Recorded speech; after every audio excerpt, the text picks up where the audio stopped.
Hello and thanks for checking out ChartGuys.com. We're proud to be one of the most successful technical analysis communities online, teaching you the skills to become a more confident, effective, and informed trader.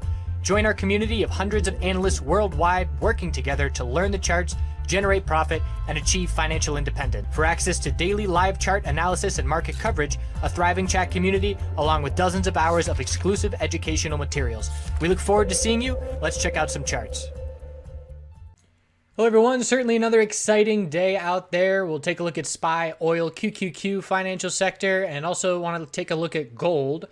And the bulls saw a continuation. And really what's going on, if you want to look up on Google if you haven't heard about this yet, but we're seeing pension funds shift from bonds into equity. So there's significant buying. I think it was $60-something billion when the article and information came out yesterday. And we're seeing it really at the end of the day like clockwork on the 5-minute time frame. Look at 2:30 p.m. Eastern, and it's just a straight shot, insane volume move out of nowhere. Yesterday, that insane end of the day action, we had significant buying, all throughout the morning and midday. But again, that volume starts pouring in, and in this instance, it was at about 3:30. But here, the real move started about 2:45, 2:50. The bulls took off again. So that's now 2:45 and 2:30 p.m. So you better believe tomorrow on Friday, to end out the week and to end out the month, we'll have one trading day in next week, last trading day December. But keep an eye on 2:30 p.m. Eastern, because if we see any kind of action like this again, I do believe that bulls are going to pile in and say, here we go again. This is, end of the year buying, the monthly candlestick. Our members are pointing out that when's the last time that SPY has had a close at the low of the month, and you're going to be hard pressed to ever find that. And we had one back here, it looks like years ago.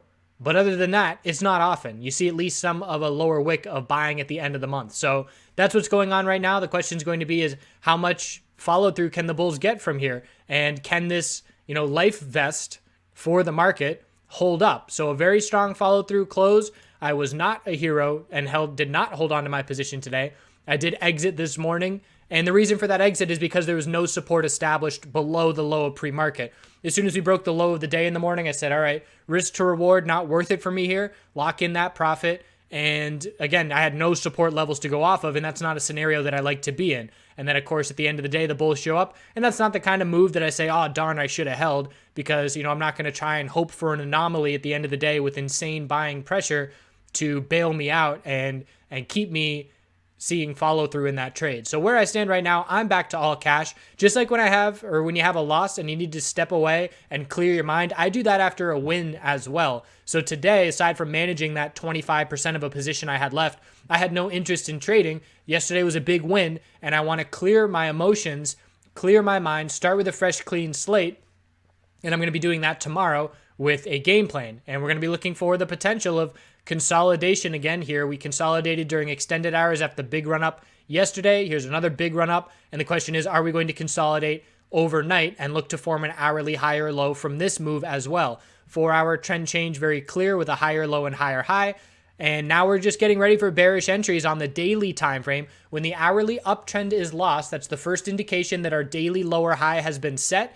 And a lot of bears are going to be waiting in the 250s to be looking for bearish entries and looking for this to be just a daily lower high, in my opinion. And that's the mindset that I have as well. Yes, we could see maybe another day of action for the bulls, but I'm going to have a mindset of looking bearish on the daily time frame for that lower high to be set. Oil with a daily inside bar. So you can see it wasn't correlated to oil in terms of that SPY move. We were correlated to oil the majority of the day. And let's see when that correlation broke. This is the 5-minute time frame. Throw up the compare feature. Put SPY in the background, and actually it looks pretty darn correlated even at the end of the day there when the bulls did start seeing that dip buying. It's just relative to where we ended. So here on oil, let's get rid of SPY again. So very correlated between the two. That was surprising because oil at the end of the day didn't make it back to the high of the day. And comparative to the high of the day, we didn't close that strong.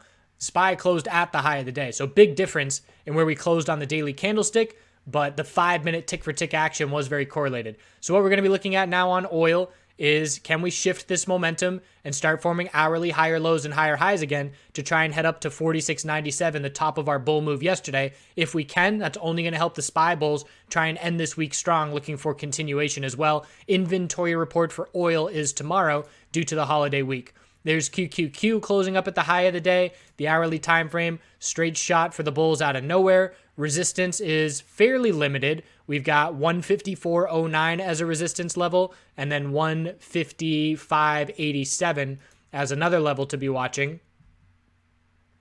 Trying to put my lines in the right spot. So those are two resistance levels to be watching. And we'll see if the bulls get continuation. Again, very extended. This is the 15-minute time frame. Increasing bull volume is great, but we know we need some healthy consolidation. And it's the same thing as yesterday. Are we going to see this consolidation during extended hours to try and form these higher lows as we head into tomorrow morning? XLF, same thing. Close at the high of the day. Hourly bull move at the end of the day. Resistance is 23.75, 23.67, and 23.75 are two levels that stand out. We're overextended. We need some healthy consolidation. And here's that consolidation taking place. Let's turn on extended hours here for a second. So trying to see a bull flag on the 15-minute time frame during extended hours, and same thing on SPY.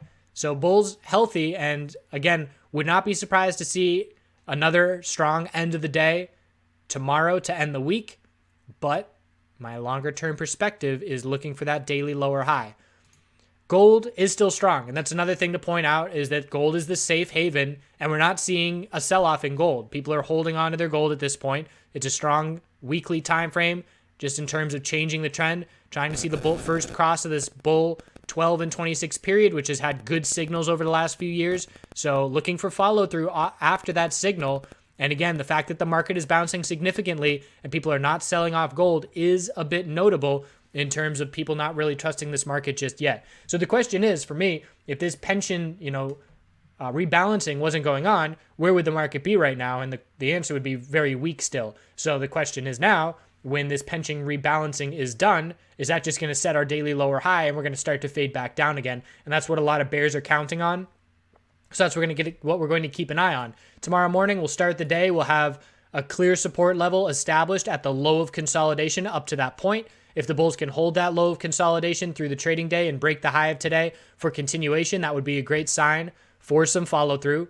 And if we pull back significantly and then break the low of consolidation like we did today, that would be an indication that we're fading a bit. But again, pay attention at 2:30 p.m. Eastern, because I guarantee the market is going to be paying close attention now after what we've seen in the last 2 days and the insane gains in the last hour and a half of trading that we've seen as well. So congrats to the bulls who are still in their positions.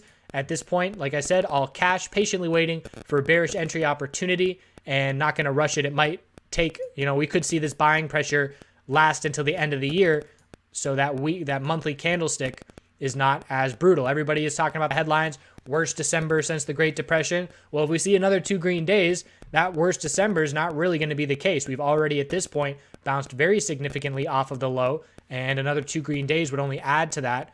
So it's 6% less of as bad. Let's try that again. We've already bounced 6%, so it's not as bad of a month as they were talking about just a few days ago. And again, wait till the month close before you start to give those stats. So we'll see you all tomorrow, and I hope you all have a good Friday.